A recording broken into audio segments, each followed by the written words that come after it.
So like any great conference, right, we want to end with celebration.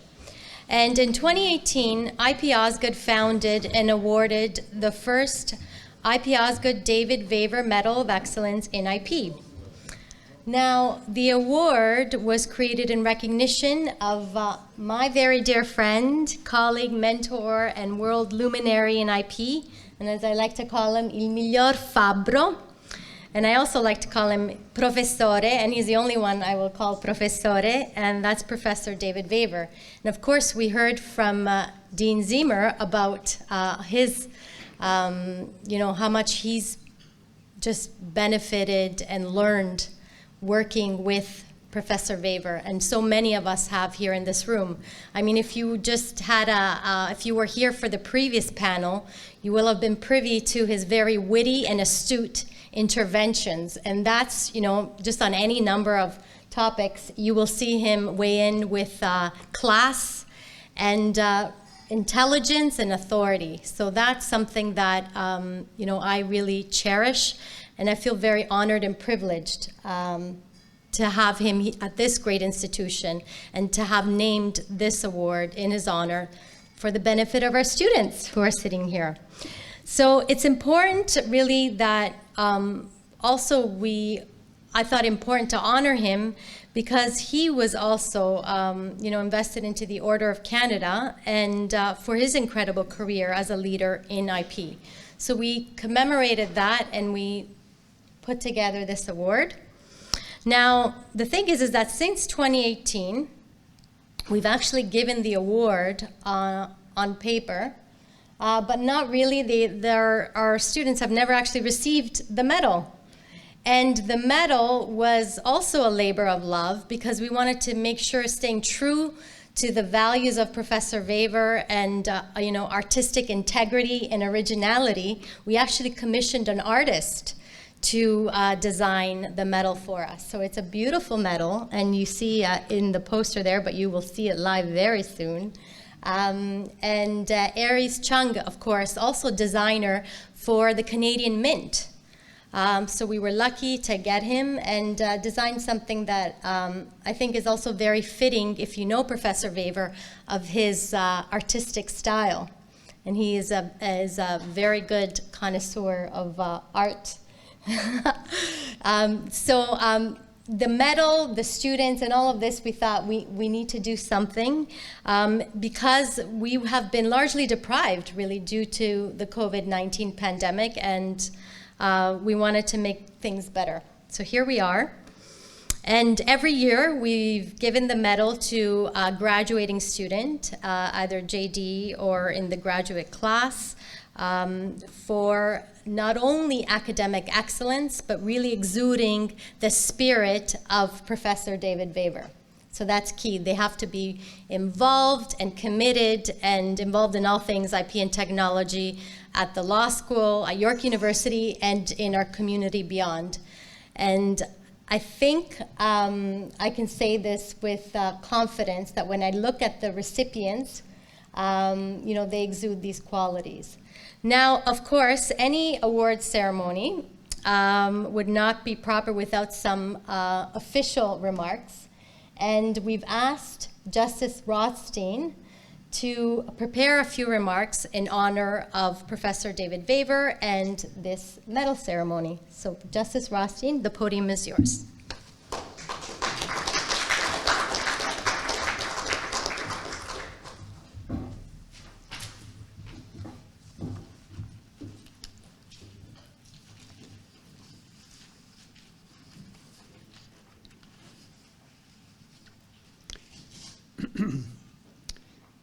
Thank you, Pina. Medals and awards are named after individuals for a variety of reasons. I will tell you the reason the IP Osgood Award for Academic Excellence and Significant Contribution to Research in Intellectual Property carries the name the David Vaver Medal. In my prior remarks, I referred to iconic figures.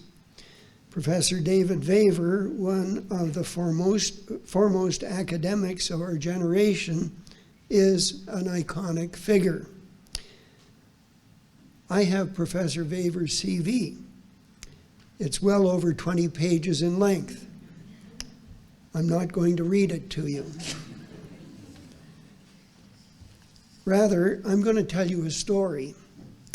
Having regard to the subject matter of Dean Zemmer's remarks at lunch today, it's fitting for me to tell you this story. That David Vaver is with us today is truly a miracle. David was born 1 year after the end of the Second World War to Holocaust survivors in what was then Czechoslovakia.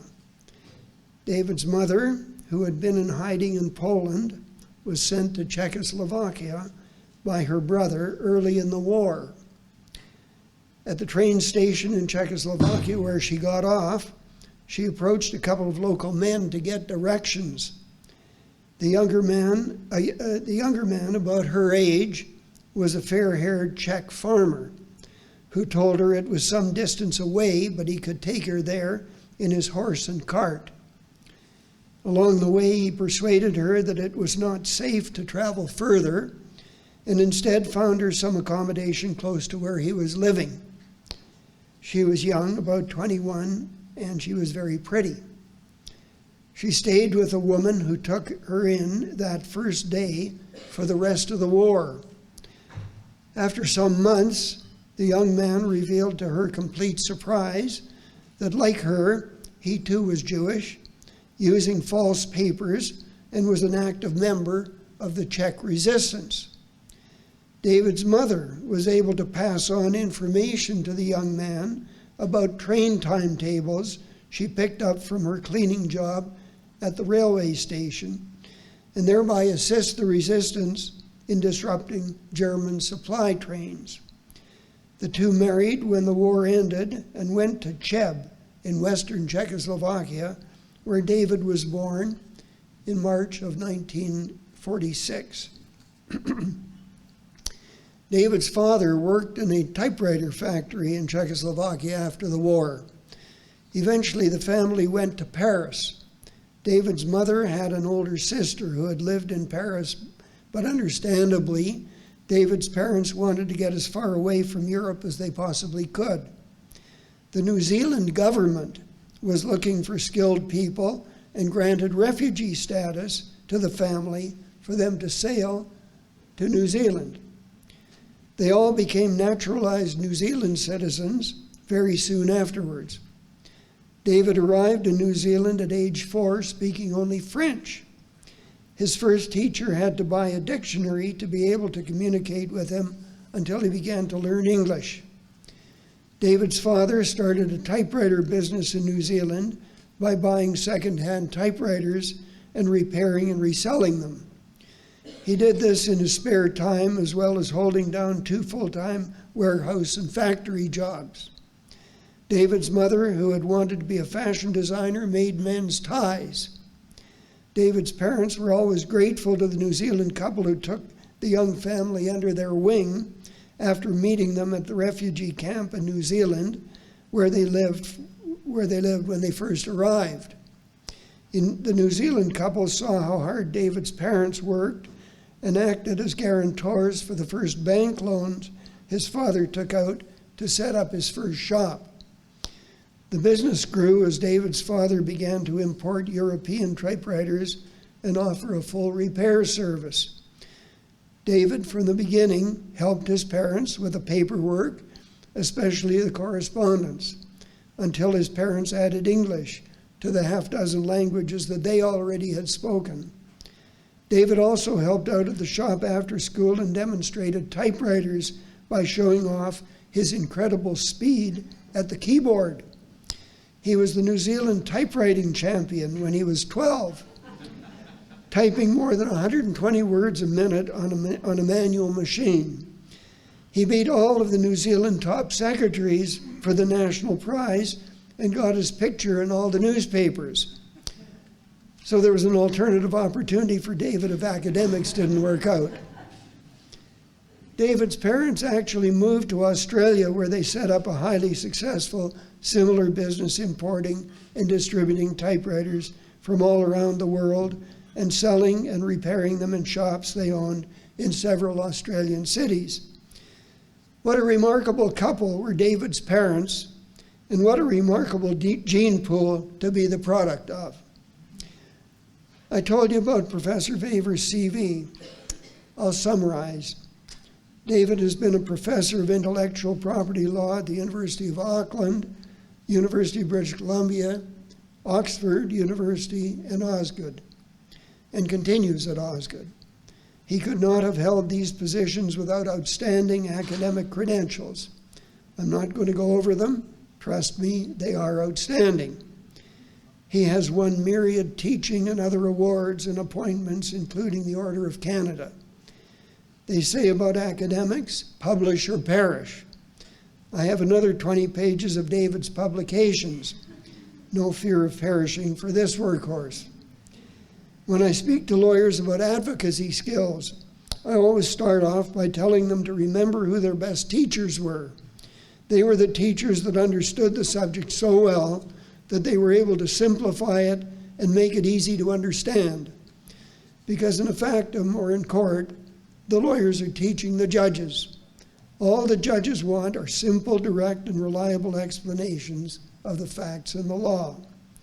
I will tell you that at the Supreme Court of Canada, the judges all believe David Vaver is the finest of teachers. The proof of that is the number of times his work is cited in Supreme Court judgments, sometimes by both a majority and dissent in the same case, but for different purposes, I hasten to add. By my count, 23 times by the Supreme Court of Canada. Having regard to the fact that the Supreme Court hears very few intellectual property cases, that has to be a record in terms of citation intensity.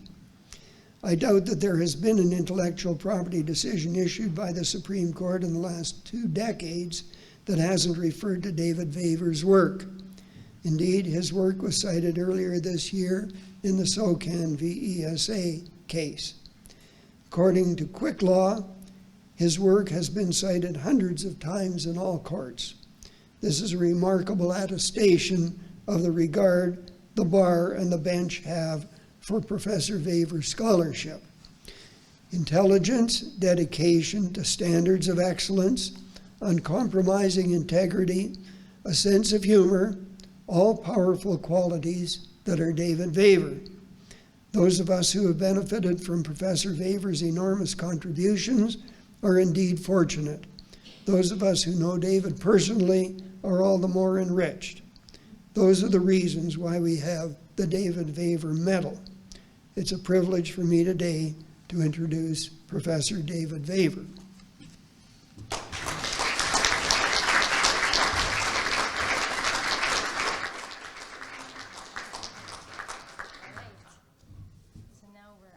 The medal ceremony. Okay, so just to mention, William Foster, so Will actually was the one student who did receive the medal the first year that we launched it, and he also wanted to be here in a show of solidarity, but he was called into a trial, so expresses his regrets, but nonetheless, we have some beaming students here ready to receive their medal for the first time. So in order of, well, let's go in order of the year, 2019. We now have Professor Aviv Gallon. Yeah, so you could, yep.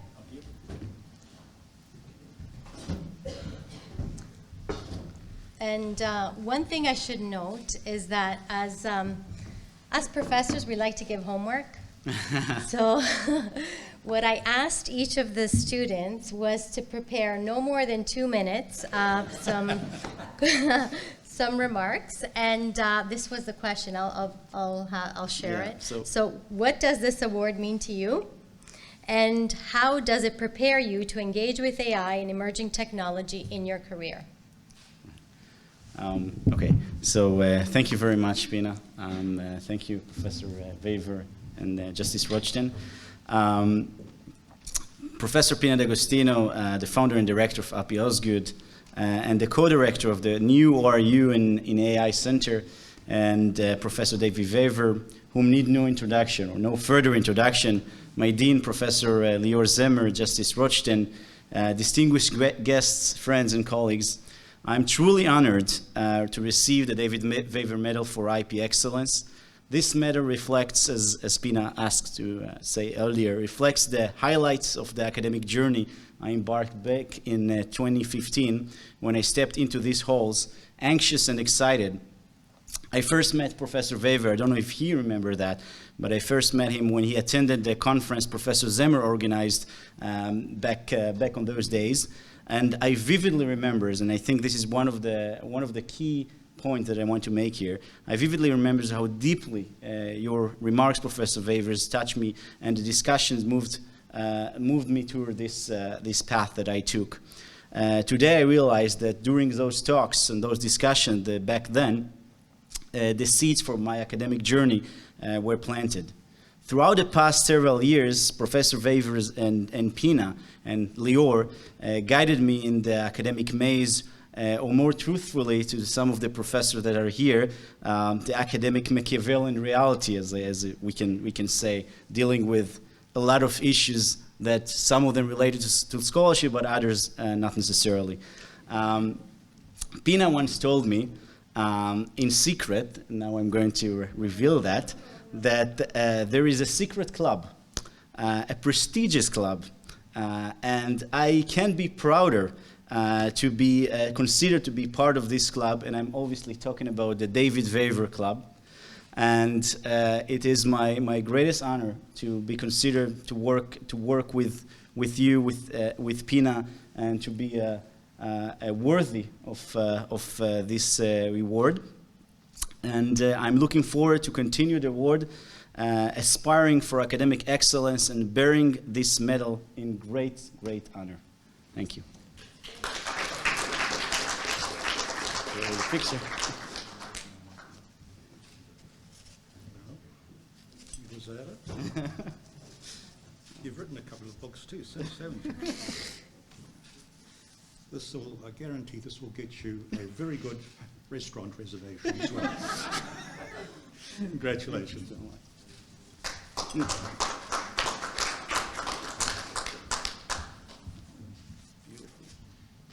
Okay, next, Professor Ian Stedman, 2020. Don't drop it. Thank you, Pina. Thank you, Professor Vaver and Justice Rothstein. Thank you, everyone, for being here today. So I have a bit of a different entry point to your world in that I'm not an IP scholar. I didn't come I did my PhD here at Osgood, but I didn't come thinking I was going to be doing tech work. Actually, my work is in public sector ethics and accountability. But a few years before I came back to do my academic work, my graduate work, I was actually diagnosed with a rare genetic disease. And so I spent a lot of my extra time while I was practicing law learning about the healthcare system and becoming an advocate for myself and for my daughter who has the same genetic diagnosis. And this is how I came into the world of AI in healthcare and met Devin and Mary Jane and others whom you've met earlier today. Because AI and machine learning has tremendous potential to help people who have rare genetic diseases. So when I came back to this institution, I started on my first day in my PhD program with Aviv. And we sat beside each other on the first day. And we're like, oh, okay, well, we made a friend. But that was an incredibly important moment to make a friend on the first day, because as most of you know who've done this, doing your PhD can be, at the best of times, an incredibly lonely pursuit. It's a kind of thing where you're trying to do something no one else has done. And so there are very few people who you have the intellectual community that you can share. And so for Aviv, he was my go-to. And Aviv's go-to, as you just heard, was Professor D'Agostino. And so this medal to me is a kind of symbol of the community that you were able to create for me. When I came back and I was doing work in public sector ethics, but trying to learn more about the technology, you embraced me and you brought me into the IP Osgood fold, and you gave me opportunities to grow, to learn, to develop, to contribute, to plan conferences with you nonstop, to build websites, to be a part of this AI in Society ORU that we're building. And really, you gave me a home that wasn't so lonely in my study carrel. And you gave me an opportunity to learn about a space that was new to me but deeply personal, understanding tech and its implications in society and really the landscape. I don't know much about IP, I must admit, but I get to sit in the room with all of you and listen to you talk about it and learn from you, and I'm forever grateful for that. So this medal to me is a symbol of community and opportunity to grow together. And now that I'm here at York, you'll never get rid of me, so thank you.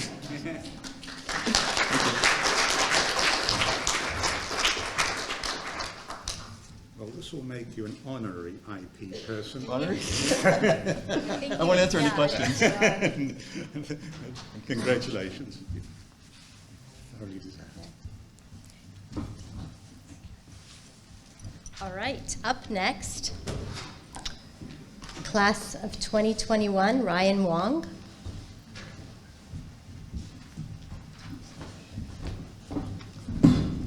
This is proof that I did my homework. Thank you, Professor Vaver, Justice Rothstein. To be associated with Professor Vaver in this manner is truly an honor. So I'm incredibly grateful to be receiving this award and hope that as I continue on in my career, I will at least be able to exemplify some of Professor Vaver's qualities and strengths as a scholar, educator, and advocate. I think as we all heard today, AI is inevitable. The times for asking hypotheticals and what-if questions are long over. As IP lawyers, we all need to start studying AI with all of its benefits and challenges. We might not be able to predict all the issues that come up, but we can at least be knowledgeable enough in the area to tackle those issues when they do arise. And I hope to do that with the same rigor and spirit that I've been so lucky to witness from Professor Vaver. Before I end this, I want to say a big thank you to Professor D'Agostino also for all your mentorship. Without IP Osgood Innovation Clinic, I think my law school experience would be completely different. And so it really helped me establish my career as well. And I also want to say a quick shout out to my mom and my fiance that are over there. They know how much they mean to me, and so thank you.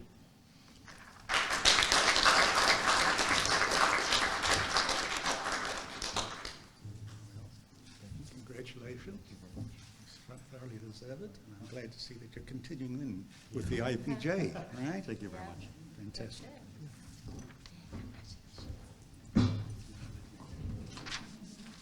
Okay. And now Miss Bonnie Hazansday, 2022.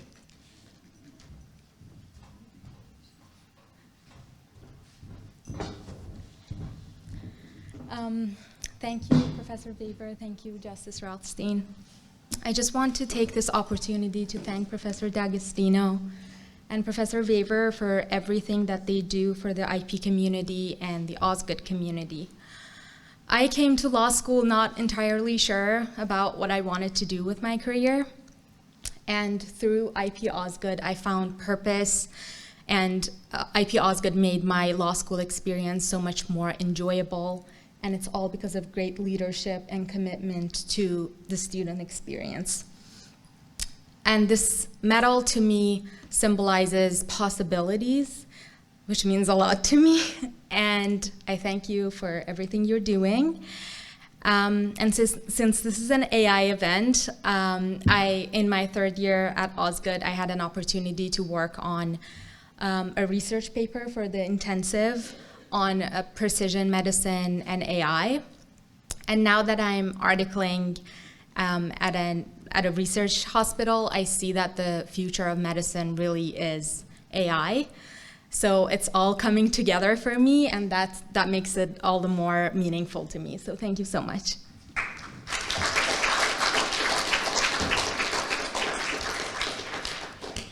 this should be really a medal for both AI and IP. Congratulations. All right. I see something. Well. I'm going to be extremely brief. That's one of the qualities you didn't mention, but probably because it wasn't one of the qualities you ever recognised. You've seen some really worthy people get honoured in this way, and they are worthy. Both we have 2 PhD students, no longer students, now professors, and you have 2 JD students, now no longer students, but JD, and both pursuing careers that we know we'll be proud of in the future years to come. This is a conference on AI.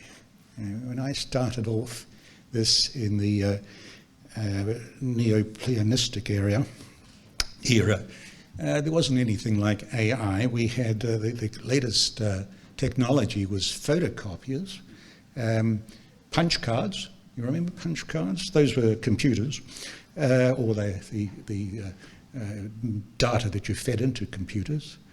And the really hot thing that was coming along at that stage was memory typewriters. They could actually remember a line, line by line, and they were wonderful things. The IP law was similarly, IP laws were similarly, what shall we say, dépassé.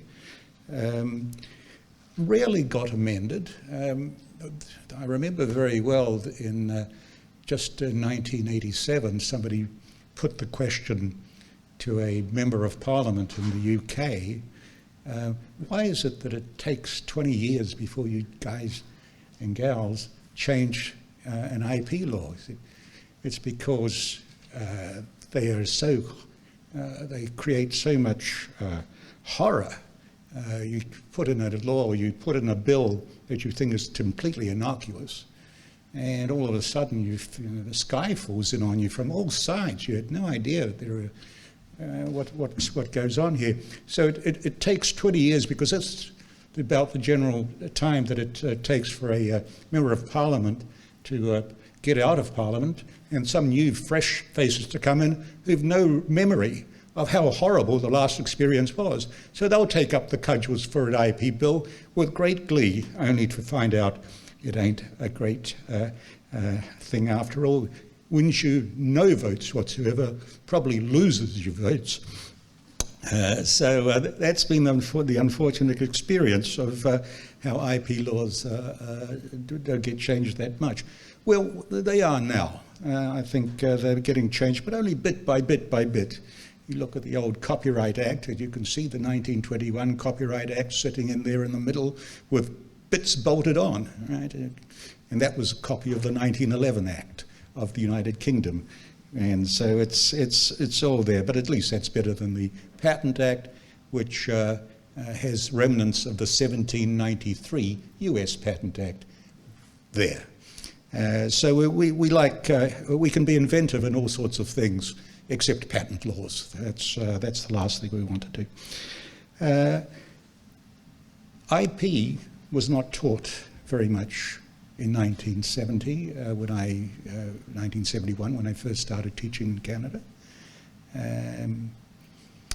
I remember the story from one that I heard about Harold Fox, who was the doyen of IP laws before then, and he came and taught IP at Osgood, well, actually it was patents. I don't think he taught copyright. But he would start his lecture, his chauffeur would drive him up to the law school, and he would step out, and the first thing he would say to his class is, I really don't know why I'm teaching you to take bread out of my mouth, but here it goes. And then he would deliver his lecture and go back to his limo, get in and be driven off again. At least it gave the students who were doing who were in the class a reason why they might want to continue with this subject. But that changed in the 1970s, or more into the 1980s. IP started being taught as more generally. Osgood is one of the leaders in this field, and Oxford and Cambridge really quite slow. First chair in IP in Cambridge was in in 1990. First year at Oxford was, I regret to say, 1998. Cambridge stole a march that time, never again. So I just wanted to say just one or two things about, just to end off on a slightly Oxfordy story, but I was reading a book by a biography by Michael Ignatieff of Isaiah Berlin, the Oxford philosopher and historian. Some of you who've done philosophy or history will have come across his name. He's a very, very distinguished academic. And I see man of the world, and not just academic. He, in the middle of this, early on in this book, it indicated that he was one of the things he wanted to look at was law, and he looked at studying law, but then decided it was too dull by half, as he said. So he went on to do history and philosophy instead. So a loss to law, gain to history and philosophy. But he wrote a book, a very interesting book, or at least it started off as an essay and then became a collection of essays called Hedgehogs and Foxes. And his theory was, and some of you all know this already who've done philosophy or indeed Tolstoy, since the paper was actually largely about Tolstoy, is that you can divide thinkers, writers, people into two classes, hedgehogs or foxes. Hedgehogs know only one big thing, and that's it. If they're attacked, they turn into a ball, and that's it. And foxes, on the other hand, know many things, but not terribly deeply, but they know many things.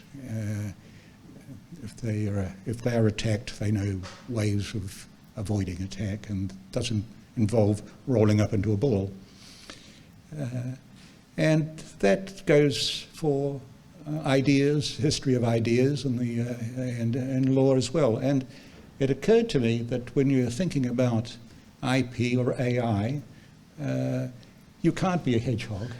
You can't know one big thing. There is not one big thing to know about either AI or IP. You have to be a fox. You have to know lots of things, and not lots of things superficially. You have to know lots of things quite deeply, and you have to be flexible, and you have to be creative in your thinking. Take on new ideas, not only take on new ideas, create new ideas, think about it and bring new ideas to the field. And it occurs to me that's exactly what this conference has been about. It's been, on the one hand, a conference that has been redolent in history,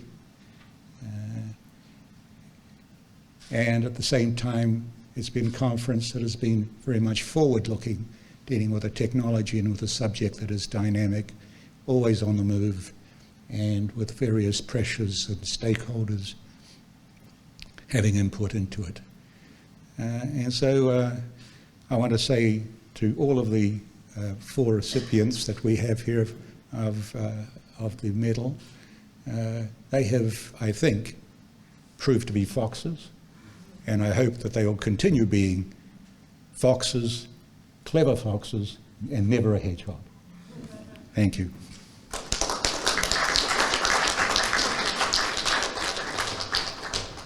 All right, thank you. So we're right on time.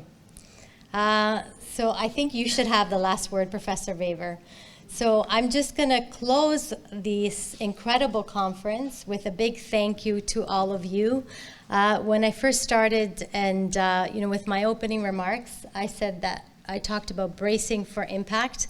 Well, I think we've reached, right? So no longer the need to brace for impact, but we've journeyed together, we've traveled together today, and I think we really had an authentic exploration from the various panels, the incredible speakers we had, to our incredible keynote. Thank you, Professor Zimmer. That, to me, is what this conference is about and what it will continue to be. And with great thanks to Microsoft for really the resourcing behind it, because it came up a bit. We do need resources, so if any of you want to help out, feel free. But we're grateful to Microsoft because they've been with us from the very beginning. And of course, to all of our speakers, Justice Rothstein, Professor Vaver, our students, Paul, you're incredible, Amir, Konstantinos. Just as I look around the room, so many of you have really lent your time and expertise to making today a great success. And so you should stay tuned. Maria has been snapping some happy photos throughout, so you'll see those. We'll put them up on the website. The students have been avidly taking notes, and they'll be blogging throughout the weeks. So stay tuned to the IP Osgood site, the Osgood YouTube channel for a recording of the event and the blogs. And as I like to say, the conversation always continues. So stay tuned also for upcoming announcements from the new Center for AI and Society at York. And again, going back to, I think what really transcends it all is the humanity of our work, right? And how, it's human-led first, whether it's the patient, whether it's the student, it's about the people behind the AI and the technology, and that's what we care about, that's what we want to study, and that's what we want to talk about. So with that, a very big thanks, and it's time for drinks. Outside, Spot is sticking around. Spot wants to meet each of you. Make sure you get a chance to catch another demonstration from MFE team. Very grateful for that. And thank you to our technical team. You've made everything run smoothly, and that's really, I think, a joy at a conference, especially in this hybrid environment that we're now in. So with that, merci tout le monde, and a big round of applause to each of you.